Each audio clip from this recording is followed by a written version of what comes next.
Hi friends, ಎಲ್ಲರಿಗೂ ನಮಸ್ಕಾರ. Welcome to my YouTube channel Rajini's kitchen corner.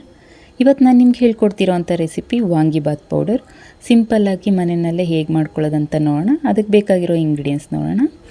ನಾನಿಲ್ಲಿ 4 ಟೇಬಲ್ ಸ್ಪೂನ್ ಆಗುವಷ್ಟು ಧನಿಯಾ ಬೀಜ ತೊಗೊಂಡಿದ್ದೀನಿ, 3 ಟೇಬಲ್ ಸ್ಪೂನ್ ಆಗುವಷ್ಟು ಕಡಲೆಬೇಳೆ, 2 ಟೇಬಲ್ ಸ್ಪೂನ್ ಆಗುವಷ್ಟು ಉದ್ದಿನಬೇಳೆ, 2 ಟೇಬಲ್ ಸ್ಪೂನ್ ಕೊಬ್ಬರಿ ತುರಿ, 3 ಇಂಚ್ ಆಗುವಷ್ಟು ಚಕ್ಕೆ, 15 ಲವಂಗ, 1 ಜಾವಿತ್ರಿ, 15 ಬ್ಯಾಡಗಿ ಮೆಣಸಿನ್ಕಾಯಿ ತೊಗೊಂಡಿದ್ದೀನಿ, 10 ಗುಂಟೂರು ಮೆಣಸಿನ್ಕಾಯಿ ತೊಗೊಂಡಿದ್ದೀನಿ. ಆಮೇಲೆ ಫ್ರೈ ಮಾಡೋದಕ್ಕೆ 1 ಟೇಬಲ್ ಸ್ಪೂನ್ ಆಗುವಷ್ಟು ಎಣ್ಣೆ ತೊಗೊಂಡಿದ್ದೀನಿ. ಇವಾಗ ಹೇಗೆ ಮಾಡೋದಂತ ನೋಡೋಣ ಬನ್ನಿ.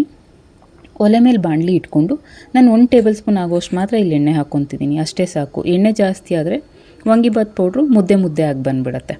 ಅದಕ್ಕೇ ಈಗ ಸ್ವಲ್ಪ ಎಣ್ಣೆ ಬಿಸಿ ಆದಮೇಲೆ ಅದಕ್ಕೆ ಚಕ್ಕೆ, ಲವಂಗ, ಜಾವಿತ್ರಿ ತೊಗೊಂಡಿದ್ವಲ್ಲ ಅದನ್ನು ಹಾಕ್ಕೊಂಡು ಸ್ವಲ್ಪ ಫ್ರೈ ಮಾಡ್ಕೊಳ್ಳೋಣ. ನೀವು ಲೋ ಫ್ಲೇಮಲ್ಲೇ ಇಟ್ಕೋಬೇಕು. ಐ ಫ್ಲೇಮ್ ಆದರೆ ಎಲ್ಲ ಸೀದೋಗಿಬಿಡುತ್ತೆ, ಆವಾಗಲೂ ಚೆನ್ನಾಗಿ ಬರೋದಿಲ್ಲ, ಕೈ ಬಂದುಬಿಡುತ್ತೆ ಪೌಡ್ರು. ಇವಾಗ ನಾನು ಇದಕ್ಕೆ ಕಡಲೆಬೇಳೆ ಹಾಕ್ಕೊತಾ ಇದ್ದೀನಿ. ಕಡಲೆಬೇಳೆನ ಸ್ವಲ್ಪ ಹೊತ್ತು ಫ್ರೈ ಮಾಡ್ಕೊಳ್ಳೋಣ. ಇದು ಅಷ್ಟೇ ಗೋಲ್ಡನ್ ಫ್ರೈ ಆಗಬೇಕು, ಆದರೆ ಇವಾಗಲೇ ಆಗೋದು ಬೇಡ. ಇವಾಗ ಸ್ವಲ್ಪ ಫ್ರೈ ಆದಮೇಲೆ ನಾವಿವಾಗ ಇದಕ್ಕೆ ಉದ್ದಿನಬೇಳೆ ಆ್ಯಡ್ ಮಾಡ್ಕೊಳ್ಳೋಣ.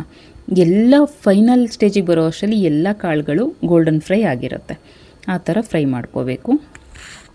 ಇವಾಗ ಕಡಲೆಬೇಳೆನೂ ಅಷ್ಟೇ ಹಾಕ್ಕೊಂಡು 1 ನಿಮಿಷದವರೆಗೂ ಈ ಥರ ಫ್ರೈ ಮಾಡ್ಕೊಳ್ಳೋಣ. ನಾನು ಲೋ ಫ್ಲೇಮಲ್ಲೇ ಇಟ್ಕೊಂಡಿದ್ದೀನಿ, ನೀವು ಕೂಡ ಲೋ ಫ್ಲೇಮಲ್ಲೇ ಇಟ್ಕೊಳ್ಳಿ. ನಾನು ಯಾವುದ್ಯಾವುದು ಎಷ್ಟೆಷ್ಟು ತೊಗೊಂಡಿದ್ದೀನೋ ಅದೇ ಅಳತೆನಲ್ಲಿ ತೊಗೊಳ್ಳಿ, ಅವಾಗ ನಿಮಗೆ ಚೆನ್ನಾಗಿ ಬರುತ್ತೆ ಪೌಡರ್. ಇವಾಗ ನಾನು ಇದಕ್ಕೆ ಧನಿಯಾ ಬೀಜ ಹಾಕ್ಕೊತಾ ಇದ್ದೀನಿ. ಇವಾಗಲೂ ಇದನ್ನು ಕೂಡ ಅಷ್ಟೇ ಚೆನ್ನಾಗಿ ಫ್ರೈ ಮಾಡ್ಕೊಳ್ಳಿ. 1 ರಿಂದ 2 ನಿಮಿಷದವರೆಗೂ ಫ್ರೈ ಮಾಡ್ಕೊಳ್ಳಿ, ಚೆನ್ನಾಗಿ ಬರುತ್ತೆ.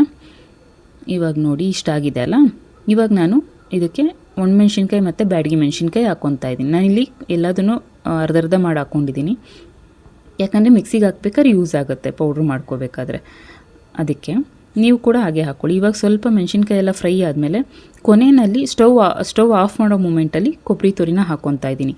ಹಾಕ್ಕೊಂಬಿಟ್ಟು ನಾನು ಆಫ್ ಮಾಡ್ಕೊಂಡ್ಬಿಡ್ತೀನಿ ಸ್ಟವ್ನ. ನೀವು ಕೂಡ ಆಫ್ ಮಾಡ್ಕೊಳ್ಳಿ. ಕೊಬ್ಬರಿ ಏನು ಜಾಸ್ತಿ ಫ್ರೈ ಮಾಡೋದು ಬೇಡ, ಹಾಕ್ಬಿಟ್ಟು 20 ಸೆಕೆಂಡ್ರಿಂದ 30 ಸೆಕೆಂಡ್ ಫ್ರೈ ಮಾಡಿದ್ರೆ ಸಾಕು. ಇವಾಗ ನೋಡಿ ಇದೆಲ್ಲ ಇಷ್ಟ ಅಲ್ಲ ಆದಮೇಲೆ ಇದನ್ನು ತಣ್ಣಗೆ ಮಾಡೋದಕ್ಕೆ ಬಿಟ್ಬಿಡೋಣ. ಪೂರ ತಣ್ಣಗಾದ್ಮೇಲೆ ನೀವು ಇದನ್ನು ಪೌಡ್ರ್ ಮಾಡ್ಕೋಬೇಕು, ಇಲ್ಲಾಂದರೆ ಮುದ್ದೆ ಆಗುತ್ತೆ ಇದು ಕೂಡ. ಇವಾಗ ನೋಡಿ ಪೂರ ತಣ್ಣಗಾದ್ಮೇಲೆ ನಾನು ಪೌಡ್ರು ಮಾಡ್ಕೊತಾ ಇದ್ದೀನಿ. ಚೆನ್ನಾಗಿ ಅಂದರೆ ಫುಲ್ ಪೇಸ್ಟ್ ಪೌಡ್ರು ಕುಂಕುಮ ಥರ ಪೌಡ್ರ್ ಆಗೋದು ಬೇಡ, ಹಂಗಂತ ತರಿಯಾಗೂ ಆಗೋದು ಬೇಡ. ನೋಡಿ ನಾನು ಇಲ್ಲಿ ತೋರಿಸ್ತಾ ಇದ್ದೀನಲ್ಲ, ಇಷ್ಟ ಆದರೆ ಸಾಕು.